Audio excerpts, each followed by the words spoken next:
In this video, I spent way too much time making this really cool cedar and epoxy end table. I hope you like it.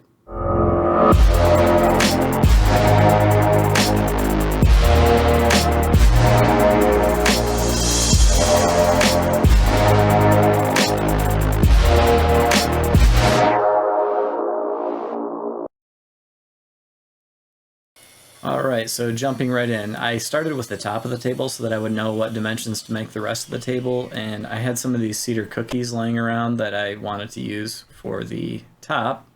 And I didn't record actually making this mold because there's a much more complicated mold later on in the video that we can go over, but basically I just wanted to cut these cookies in 90-degree angles so that they would fit nicely into the mold, and then I'm going to do a bunch of trimming later on as well, so it didn't have to be perfect.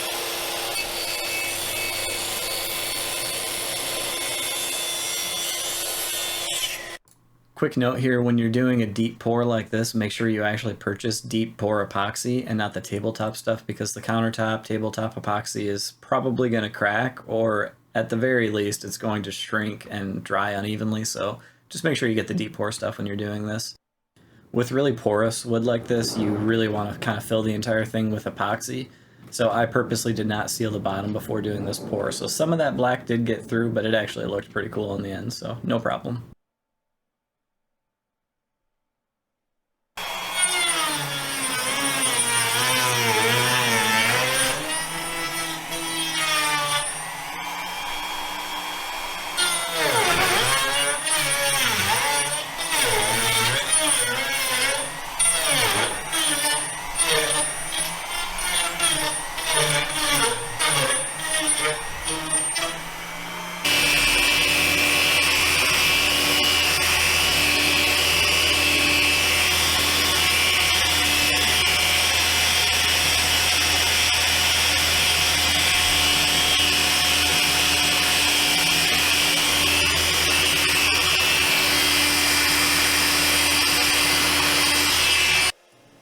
My next door neighbor was actually getting rid of these cedar logs. They were really small. I think this one was maybe 8 inches, maybe 10 inches in some spots, but it was about 5 feet tall.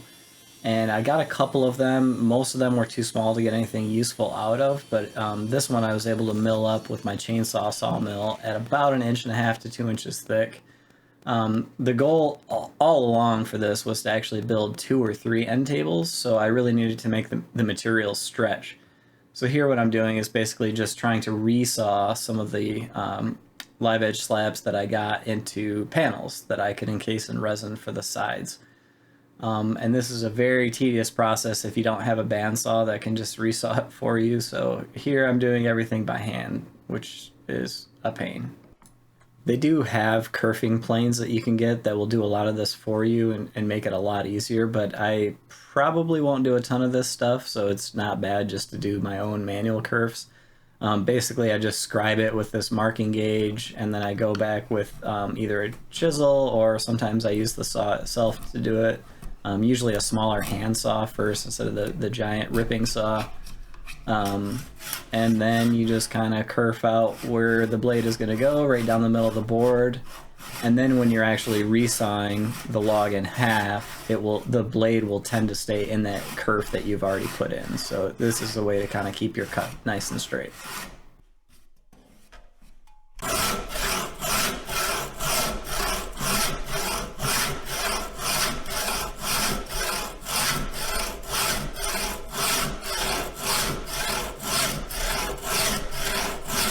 2,000 years later.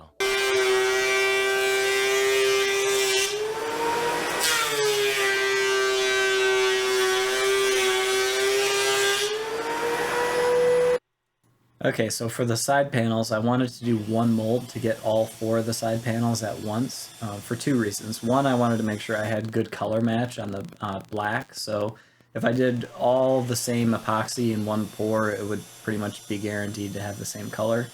The other thing is the cure time is minimum 3 days. Really, it should be about 2 weeks until you can actually work with it with a sander and stuff, so if I were to wait 2 weeks in between every side panel, it would just be a nightmare. I could have built separate individual molds for every single piece, but this was just a much easier option.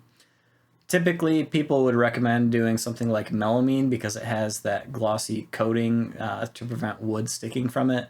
But even with melamine, you pretty much have to do a mold release paste to prevent it from sticking. So I had some MDF lying around. I knew that it would work perfectly fine as long as I slathered on the mold release really well and caulked all of the edges. That's a very critical step, is to make sure you caulk everything to prevent that resin, the epoxy, from leaking out.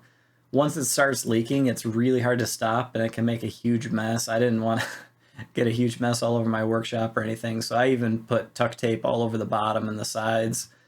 Luckily, the caulk held up just fine, and the tuck tape was probably unnecessary, but I did it anyway.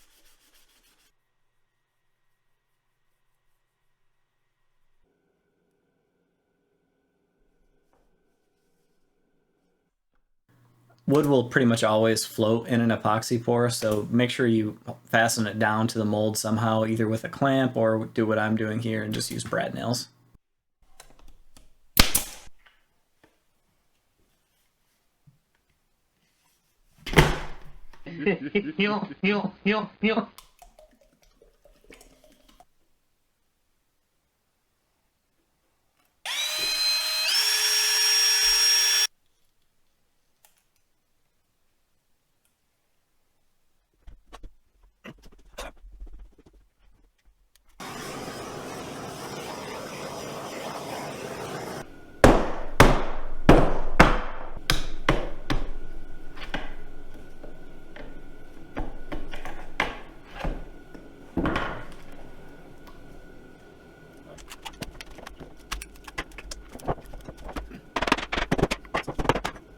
Okay, so the next step is going to be just to remove some of this extra epoxy. And this is going to be really hard in the planer, but I really don't feel like sanding it, so I'm going to take the risk.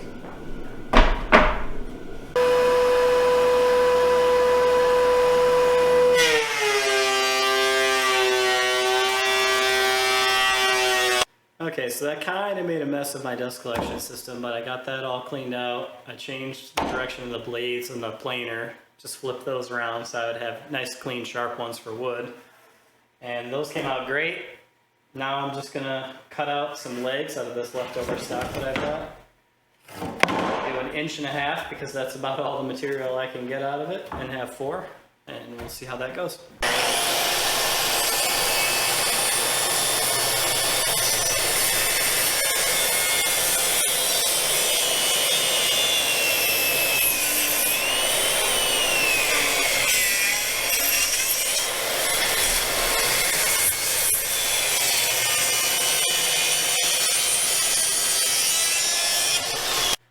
So overall, that worked out pretty well, really, considering we were using the track saw. We got pretty much every ounce of material out of this thing.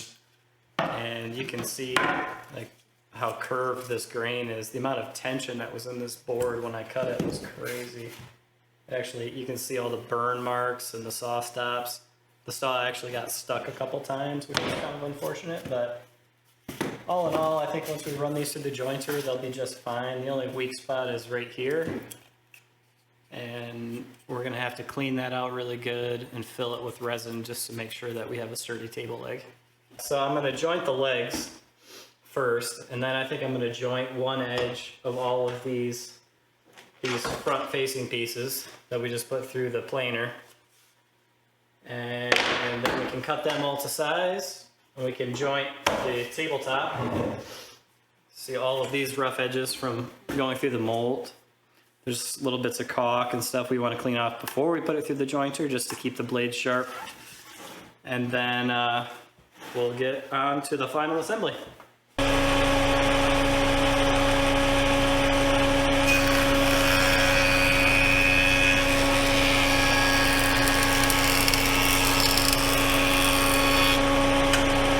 Okay, so at this point, all you really need to do is joint 2 edges so that you have a nice 90-degree.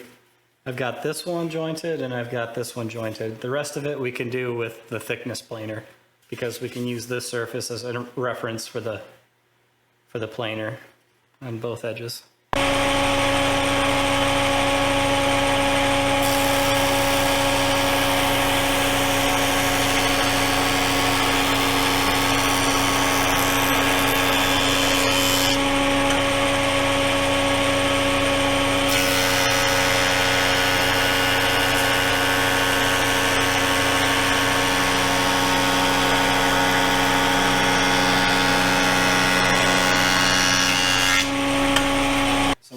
trim them all to, let's say, 7.5 inches.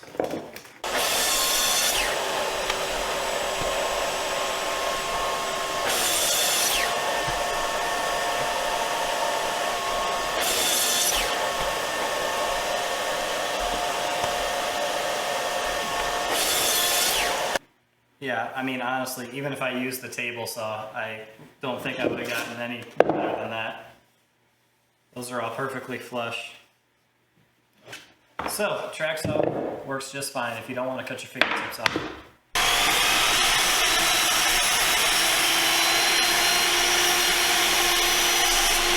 Since these have both wood, plain wood, and resin, especially on these edges right here, I don't think it would make sense to do just regular wood glue for the glue up. So I think what I'm going to do is just mix up some epoxy, and that should be plenty strong enough for the bond.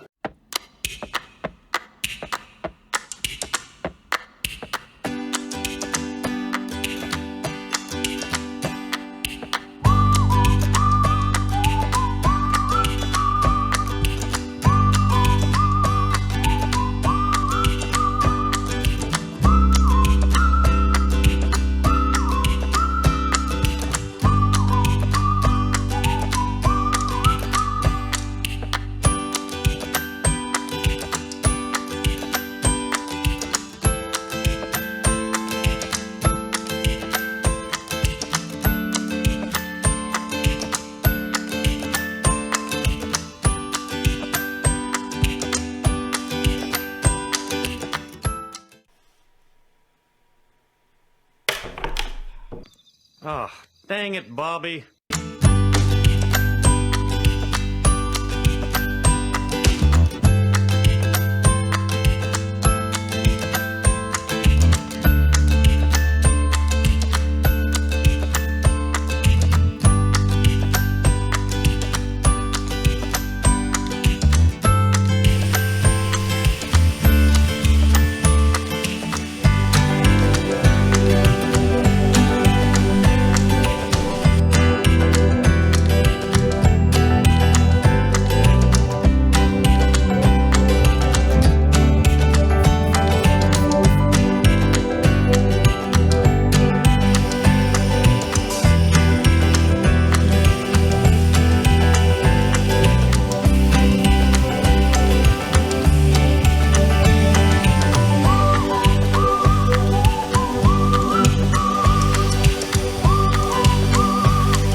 I went for a really simple drawer design here. I basically just routed out a channel. I had to use the hand chisels a little bit for the end because the router couldn't reach all the way. And basically I put a square dowel on the inside, waxed it up a little bit, and it slides in that channel really smoothly.